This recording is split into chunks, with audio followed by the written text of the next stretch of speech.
while the invaders had to round the coast. Arriving first at Phaleron, the Athenians allowed no safe place to disembark. The Persians could have returned to Marathon, but the arrival of the bloodied Athenian soldiers from the north must have told them they had already lost the battle there, and their spirits were broken.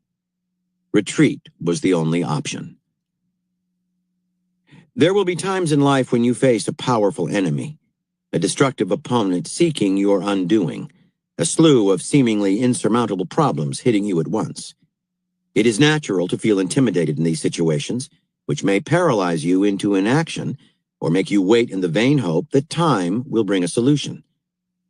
But it is a law of war that by allowing the larger force to come to you at full strength and unified, you increase the odds against you. A large and powerful army on the move will gain an irresistible momentum if left unchecked. You will find yourself quickly overwhelmed. The wisest course is to take a risk, meet the enemy before it comes to you, and try to blunt its momentum by forcing or enticing it to divide. And the best way to make an enemy divide is to occupy the center. Think of battle or conflict as existing on a kind of chessboard.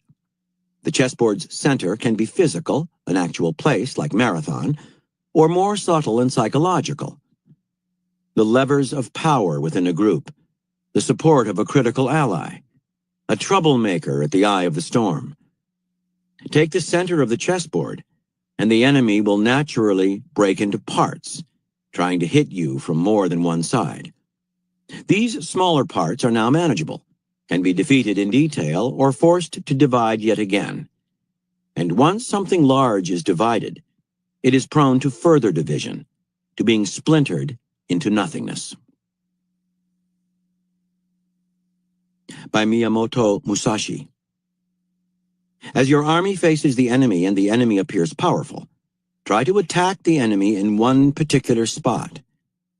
If you are successful in crumbling that one particular spot, leave that spot and attack the next, and so on and so forth, as if you were going down a winding road. Attacking the joints. As a young man, Samuel Adams, 1722 to 1803, of colonial-era Boston, developed a dream. The American colonies, he believed, should one day win complete independence from England and establish a government based on the writings of the English philosopher John Locke. According to Locke, a government should reflect the will of its citizens. A government that did not do so had lost its right to exist. Adams had inherited a brewery from his father, but he did not care about business. And while the brewery veered toward bankruptcy, he spent his time writing articles on Locke and the need for independence. He was an excellent writer, good enough to get his articles published, but few took his ideas seriously. He seemed to rant, to be somewhat out of touch with the world. He had that obsessive glint in the eye that makes people think you're a crackpot. The problem was that the ties between England and America were strong. The colonists did have their grievances, but there was hardly a clamor for independence. Adams began to have bouts of depression. His self-appointed mission seemed hopeless. The British desperately needed money from the colonies, and in 1765 they passed a law called the Stamp Act. To make any document legal, American businesses would be required to purchase and affix to it a stamp of the British Crown. The colonists were growing ticklish about the taxes they paid to England. They saw the Stamp Act as a new kind of tax in disguise, and a few disgruntled voices were raised in urban taverns.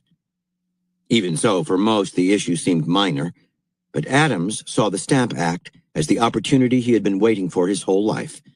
It gave him something tangible to attack, and he flooded newspapers throughout the colonies with editorials, all fulminating against the act. Without consulting the colonies, he wrote, England was imposing a new kind of tax, and this, in a memorable phrase, was taxation without representation, the first step toward tyranny. These editorials were so well written and so audacious in their criticisms that many began to take a closer look at the Stamp Act, and they did not like what they saw.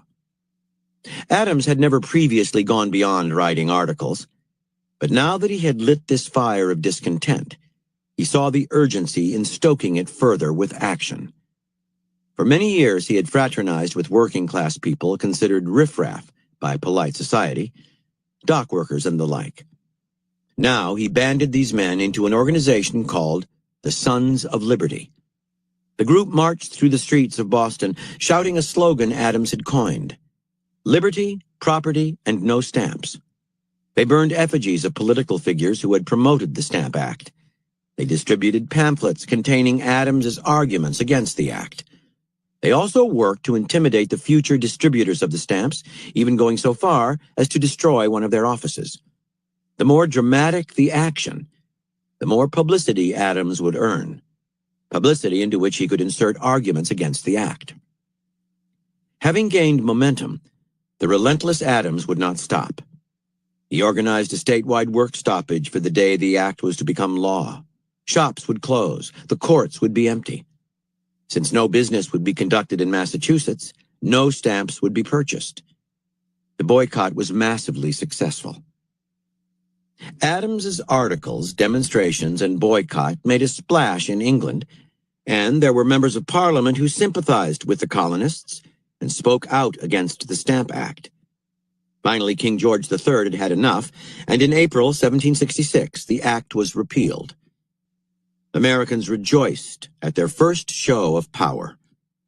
The British were smarting from their defeat, however, and the following year they sneaked in another series of indirect taxes, known as the Townshend system. Clearly, they had underestimated their enemy. Adams went to war. As he had with the Stamp Act, he wrote countless articles on the nature of the taxes the English had tried to disguise, once again stirring up anger. He also organized further demonstrations by the Sons of Liberty, now more menacing and violent than ever. In fact, the English were forced to send troops to Boston to keep the peace. This had been Adams's goal all along. He had ratcheted up the tension. Belligerent encounters between the Sons of Liberty and the English troops put the soldiers on edge. And finally, a nervous group of them fired into a crowd, killing several Bostonians. Adams called this the Boston Massacre and spread fiery word of it throughout the colonies. With the people of Boston now bubbling with anger, Adams organized another boycott.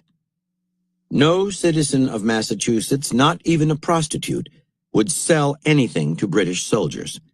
No one would rent them lodgings. They were shunned in the streets and taverns. Even eye contact was avoided. All of this had a demoralizing effect on the British soldiers. Feeling isolated and antagonized, many of them began to desert or find ways to be sent home. News of the problems in Massachusetts spread north and south. Colonists everywhere began to talk about Britain's actions in Boston, its use of force, its hidden taxes, its patronizing attitude. Then, in 1773, Parliament passed the Tea Act. On the surface, a rather harmless attempt to solve the economic problems of the East India Company by giving it a virtual monopoly on the sale of tea in the colonies. The law also levied a nominal tax, but even so, it would have made tea cheaper in the colonies because the middlemen, the colonial importers, were to be cut out. The Tea Act, however, was deceptive in its effect and confusing, and Adams saw in it a chance to apply the coup de grace. It would ruin many colonial tea importers, and it did include a hidden tax, yet another form of taxation without representation. In exchange for cheaper tea, the English were making a mockery of democracy. In language more fiery than ever, Adams began to turn out articles opening up the old wounds from the Stamp Act and the Boston Massacre.